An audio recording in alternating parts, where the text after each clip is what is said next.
So we move on to growing around grief. Oh, okay, someone anonymously has shared, how do you respect someone's wishes who's passed away when other people have different opinions as grieving in different stages? Perfect. In the next few stages, segments, hopefully we will cover that. If not, we can take that question at the end. So please do prompt me if you feel it's not been answered. So growing around grief. This next picture I'm going to share is one which, when I saw it, it was just like, yep, this is a perfect picture. And it really captures, for me, my experience of grief. So it's by Dr. Lois Tonkin. And the image shows a jar with a big ball in it, then a smaller ball, and then a tiny ball. And the jar size is the same. And this is what people tend to think that happens to grief, that it shrinks over time. You know, the grief gets less. It's not. The grief is the same. The grief is the same throughout our grief journey. What happens is we grow around that grief. We go into that acceptance, we go into that meaning, and we grow around that grief. And we become, we don't forget the grief, we still feel the grief, we grow around it. And what we tend to do as we grow around that grief is we feel it less intensely and less frequently. It doesn't mean we've forgotten the person. We still have that love connection. That connection is still there. It's still solid. It's still strong. But our grief is less intense, less frequent, but because we've grown around that grief. So this little image here, those 19 words, those 6 images, in effect, of the different jars, really does capture that journey of what grief is and how we can grow around it. And as we said, from that first jar to the big jar, it could be weeks, it could be months, it could be years. But the key thing here is you will move along and you will grow around it. So that is the takeaway from here. So how do we grow around the grief? And this is things to help yourself. Make space for yourself. Make space in your head, make space in your environment, make space for yourself. Don't just get caught up being busy. Have some space and time to breathe. If it means leaving everyone else and just going for a walk for 5 minutes around the block, do that. Gather your thoughts, collect yourself, and have some space for yourself. That's one thing. Take offers of support. People will offer support. Don't feel that you can't take support. People are giving support because they love you, they feel for you, there is empathy, there is kindness there. Take those offers of support when they are offered. They are, in a way, when we're walking up the escalator, we have the handrails to help hold us steady and help us go up. Our support is like that. Our friends, our family, and the extended services is our support. When it's offered, use it. If you feel you're not getting the support you need, ask for it. Ask for it from friends, ask for it from family, ask for it from neighbors, ask for it from the GP, ask for it from counselors, ask for it from the various charities which offer support, like Sue Ryder, like Macmillan, like Mind, and the government councils and all of this. There is plenty of support there. Ask for it. Talking if you want to. Sometimes we don't want to talk, sometimes we do want to talk. If you feel like talking, talk. If you don't feel like talking, don't talk. It's fine. When my father passed away, as I said, we'd gone to the hospital, we'd spent some time there, we left, we were on our way home. Half an hour after we'd left, as we were reaching home, I got the call to say, he's passed away about 15 minutes ago. So about 10, 15 minutes after we left is when he passed away. And, we had that call, we got home, shared it, got everyone together, shared that news, and, took a moment, and then, we said, let's, start letting people know. I said, I'm going to, go home, I'm going to sleep, I need to sleep. I hadn't slept well the last couple of nights with the various things going on. It'd been intensive. I listened to my body, I listened to my feelings, I listened to I said, I need to sleep, and I'll come and catch up later. The rest, guys, carry on with the roles you want to do and which you are doing, and pursue that. So I went home. I slept for a couple of hours. Obviously had the various thoughts, but I grounded myself, slept, felt a bit more rested. Later that evening, came back to the gathering, various phone calls going on of close family. My immediates were asking, call from XYZ here. I said, look, no, I don't want to talk to anyone today. I don't want to take any phone calls today. You guys handle it. I can't take those calls today. So I created that space. I created those boundaries around myself. On the WhatsApp, phone was put on silent. My status was put, not taking any calls. And that evening, I went to sleep. It was a long night. The next day, I felt more refreshed. I had a better sense of acceptance. I felt better energy. As you saw from the journal entries, my mindset was focused on these qualities and these aspects. And then I was ready to say, yep, okay, now I'm in a position where I'm able to take these calls and I'm able to deal with the things that I need to and do the roles I need to. And then that's when I started engaging and being involved. So I wasn't ready to talk immediately. Spoke a little bit, like I said, with immediate family, but not extended. Write, feel, express, cry. 2 days after Bobby had died, as I said, feeling this real sadness and just bouts of crying happening now and then. And I decided to put pen to paper and I wrote a blog of my experience. And as I was writing, I had tears streaming down my eyes as I was thinking of what I'd lost. But putting pen to paper and expressing what I was feeling, expressing my thoughts, expressing what I was going through really helped me. And I, often share that blog article with others as well as a couple of ones thereafter.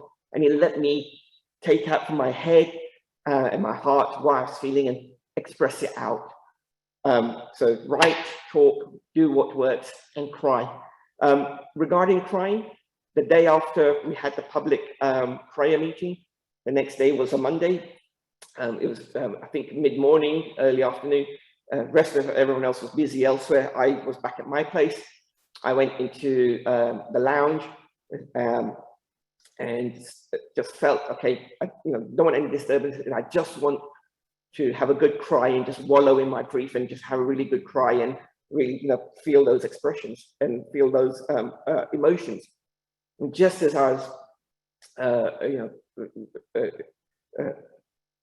preparing myself to have my cry, a message popped up on my phone from a friend of mine, and I think she messaged just asking, "Are you okay?" or something along that. And I felt, okay, let me engage in. We had a video chat. I felt, like talking to her, and what she shared was that, the service that we had the day before of the prayer, she thought, it was a wonderful service and it was a real celebration of life. And, hearing these stories and remembering Dad's attributes in that manner, it felt a real positive environment. Very different to how we often have these prayer meetings and that lifted my mood, and it shifted me from wanting to cry and feeling sad to being in a different place. So a friend messaged, and by chance it was at the right time and caught me just as I was going to have a good cry, and it put me into a different space.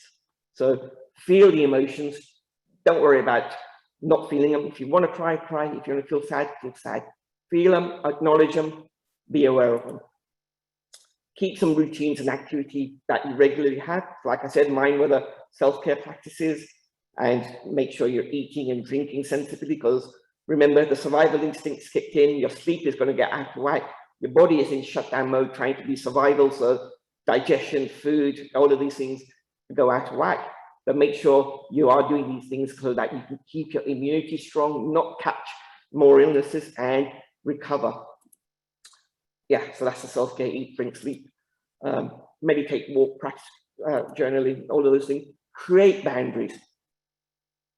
What we quickly had to do in that first Saturday, Sunday was switch all our phones off at mealtime, because otherwise we couldn't have a meal together, because the phone, whether it's the mobile or the home line, was going off crazy.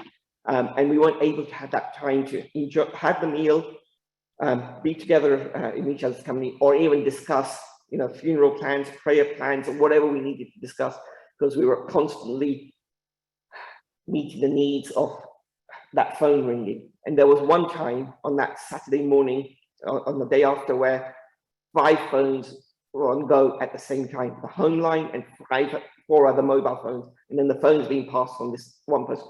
It was chaotic. So we got to a point where we said, during these times, put the phone on silent and let's just have that time to focus and deal with what we want to, and let the phone ring or the messages come, and then we can communicate and say, now call at this time, or let's have a chat at this time, and create those boundaries. Sometimes we feel obliged that someone's called, we need to speak to them. If you're ready to speak to them, do so. If not, create those boundaries. We were in a lockdown, so people weren't able to visit. If they were, it would have been a different story, and it could have been crazy where everyone was coming in and out of the house throughout the day, or it could have been organized where people were coming at a set time. We had the prayers in the evening, which worked and allowed people to connect and join. And if the prayer halls were available, you would have had the session there. But the Zoom option allows people who aren't able to get to the prayer hall to connect, and allows those who are outside of the country to connect. So those were big benefits. And it also meant, when the session was over, we were able to disconnect from that and connect with each other again and create that headspace. So be aware of the boundaries and create the boundaries you need. Practicalities wise, you've got to deal and start be thinking about funeral, the death certificate, HMRC, council, banks, work, school, pensions, all of these kind of things we need to do. So start doing some of those things when you feel you're ready to. Get help when you feel need to, and there's plenty of material which can help you with these things. But start making progress, and it'll keep you focused on getting on with some things as you feel like it. One of the things that really helped me and has helped me over the years, and I've shared with many people when they've experienced grief, is to focus on these few questions. So the first one is, when you think that experience grief and the person has passed away, asking what were their strongest qualities. And I'm going to invite you to think of someone you've had who's passed away recently, or further down the line, and I would like you to think of what their strongest qualities are. And if you're happy to put them in the chat, drop them in the chat. If you're happy to share them by pressing the space bar, share them. If you want to name the person, that's fine. If not, that's fine. But just take a moment now to think of that person, visualize them in your head, and think of what their strongest qualities were. When I think of Bobby, I think of him as being very adventurous. He was a trailblazer, one of the first people to be using a Mac and going into graphic design. He was very opinionated, so he was firm in his thoughts and clear that if this is what he thought and he didn't agree with someone, he was not wavered. He was strong on that in his conviction, which was great. And he was very much sociable and bringing everyone together and being connected. Those were his qualities. For Dad, similar qualities of always wanting to help people, always wanting to meet people, make connections, and he would go out of his way to say hello to people. Those were some of those qualities. Resourceful. He would always find a way of fixing things. So those were what I remember and what I focus on. And it's that sense of, okay, these are the way we can remember these people, the qualities they had, and we can aspire and inspire those qualities in ourselves. So care and love for people around her is what someone's sharing about their grandmother. Pure, selfless kindness and patience.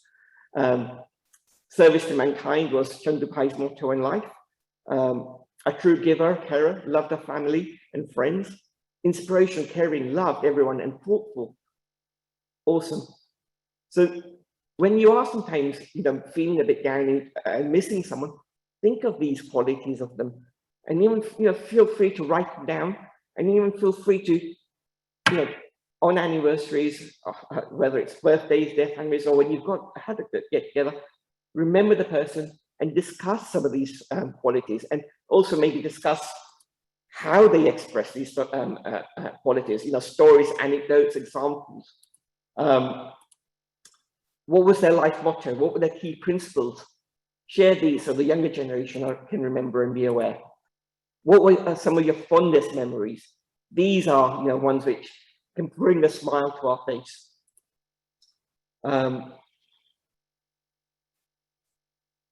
What challenges did they face, and how did they deal with these? The things we can focus on when we're remembering this, and the things we can discuss, in the prayer meetings, in the days after, as a family, as a community, as we remember these people. So Mary has shared, best advice I received at my dad's funeral was just to interrupt people who wanted to tell you their own grief stories, which amazingly people want to encourage me to think it's helpful that day. Excuse yourself and move on to help you focus your energy on what you need and not what someone else went through. Brilliant. I do caveat that I am sharing my grief journey today, but it's more hopefully to inspire a shift in thinking. And this is from when it's raw and it's just happened. And often, actually, as we come on to the next one, I think it'll make more sense, some of the bits. Yeah, use a happiness journal. So during anniversaries, birthdays, Mother's Day, Diwali, it's going to be more of a sensitive time. My father passed away 2 weeks before Christmas, about 6 weeks before his birthday. February is when my mum turned 80. 57 years they've been married, so a long partnership. We had Father's Day this June. We had Mother's Day. 2 days ago, I had my birthday. It was my first birthday without my dad. We've got Diwali coming up. We've got Christmas. We've got his death anniversary. These are all moments and milestones where we will feel emotions. We will feel and remember our loved ones, and we will remember them every day, but we'll feel them more so here. We'll miss them when we have our favorite food or pass our favorite restaurant. These are memories. Embrace them, feel them, acknowledge them, and remember the good times. Be aware of the sadness, but remember the good times.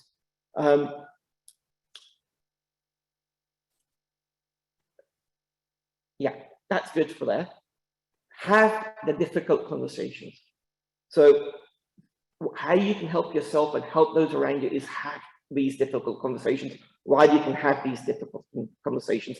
And these are, the end of life plan, the death plan, conversations regarding, life support, organ donation, finances, possessions, wills, all of these things, whether, relationships, if if a spouse passes away, is the other spouse okay to have another relationship?